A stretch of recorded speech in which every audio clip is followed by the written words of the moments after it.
మన ప్రభుత్వం ఉన్నప్పుడు అంటే వైఎస్ఆర్సిపి జగన్ 1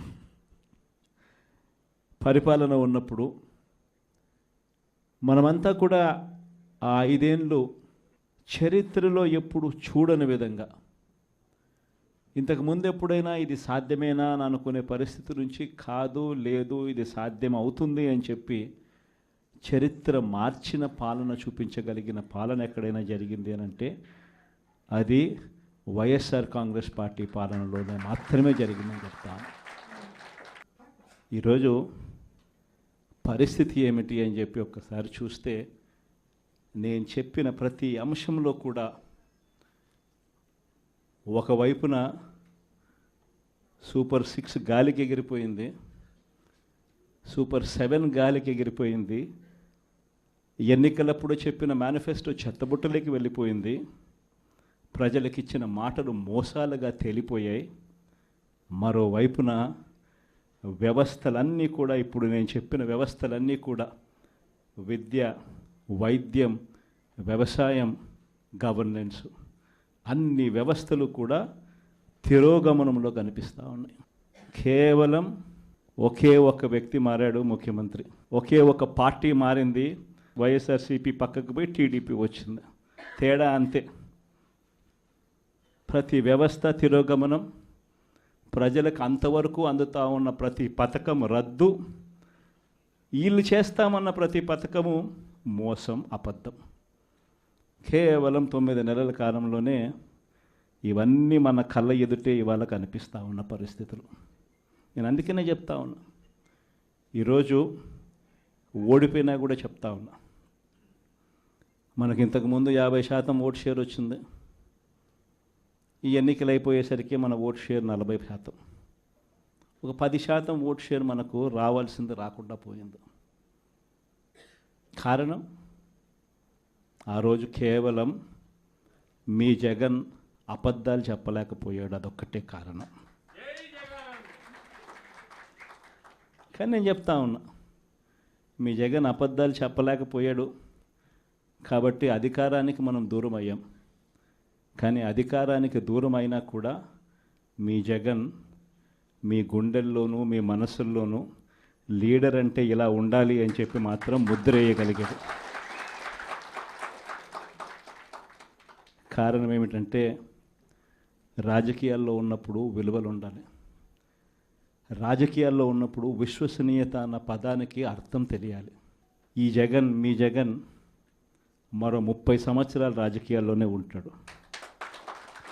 ఈరోజు తెలుగుదేశం పార్టీ కార్యకర్తలు, తెలుగుదేశం పార్టీ నాయకులు ఏ ఒక్కరూ కూడా ఏ ఇంటికి వెళ్ళే పరిస్థితి లేదు.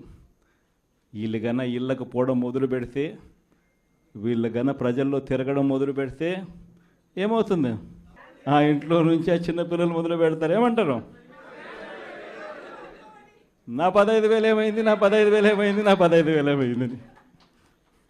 ఆ ఇంటికి వెళ్ళినప్పుడు ఆ ఇంట్లో ఆ చిన్నపిల్లల తల్లులు, ఆ పిన్నమ్మలు అడుగుతారు, ఏమని? నా 18,000 ఏమైంది, నా 18,000 ఏమైంది, నా 18,000 ఏమైందని. ఆ ఇళ్ళకు పోతే ఆ అమ్మలు, ఆ పిన్నమ్మల అత్తలు, వాళ్ళ అమ్మలు వాళ్ళేమడుగుతారు? మాకు 50 ఏళ్ళ వయసు వచ్చింది, మాకు 50 ఏళ్ళ వయసు వస్తూనే మీరేమన్నారు? మా 48,000 ఏమైంది, మా 48,000 ఏమైంది, మా 48,000 ఏమైంది అని అడుగుతారు. ఆ ఇళ్ళకు పోయినప్పుడు ఆ రైతులు ఏమడుగుతారు? మా 20,000 ఏమైంది, మా 20,000 ఏమైంది, మా 20,000 ఏమైంది అని అడుగుతారు. ఆ ఇళ్ళల్లో నుంచి ఆ 20 ఏళ్ళ పిల్లాడు, ఆ పిల్లాడు ఉద్యోగం ఎతుకుతా ఉన్న 20 ఏళ్ళ పిల్లాడు ఏమంటాడు? నా 36,000 ఏమైంది, నా 36,000 ఏమైంది, నా 36,000 ఏమైంది అని. ఇలా చంద్రబాబు నాయుడు గారిని, ఆయన కూటమిని, ఆయన నాయకులను, ఆయన కార్యకర్తలను ఏ ఒక్కరూ కూడా ఇళ్ళకు వెళ్ళి, గ్రామాలకు వెళ్ళి, ఇళ్ళకు వెళ్ళి ఎవరిని కూడా వీళ్ళు కనీసం పలకరించే పరిస్థితి కూడా లేదు. పలకరిస్తే వీళ్ళే అన్నారు, మేము సూపర్ 6 ఇవ్వలేకపోతే, సూపర్ 7 ఇవ్వలేకపోతే ఏమన్నారు? కాలర్ పట్టుకోమని మీరే అడిగారు కదయ్యా, మీరే చెప్పారు కదయ్యా. చెప్పడమే కాకుండా బాండ్లు కూడా ఇచ్చారు. ఇదిగో బాండు, రాసుకో బాండు, ఇదిగో మీ దగ్గర పెట్టుకోండి అని బాండ్లు కూడా ఇచ్చినారు. బాబు షూరిటీ, భవిష్యత్ గ్యారంటీ అని కూడా బాండ్ ఇచ్చినారు. మరి ఈరోజు ఏంది? బాబు షూరిటీ,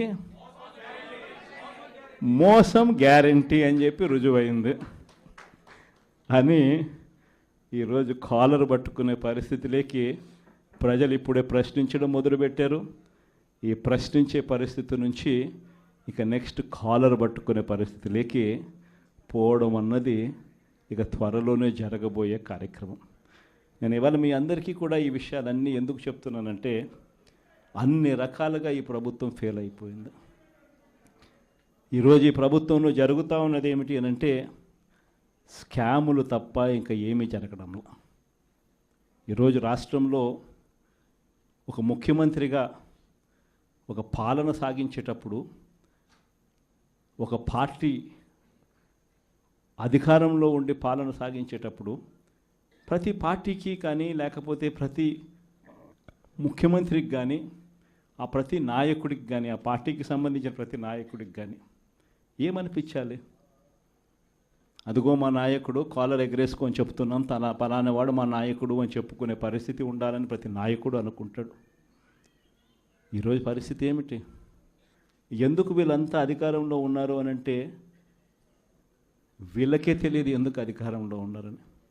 ఒకే ఒక కారణం వీళ్ళంతా అధికారంలో ఉండడానికి, అది దోచుకోవడం, దోచుకున్నది పంచుకొని తినుకోవడం. ఇది తప్ప ఇంకేమైనా కనిపిస్తూ ఉందా? ఈరోజు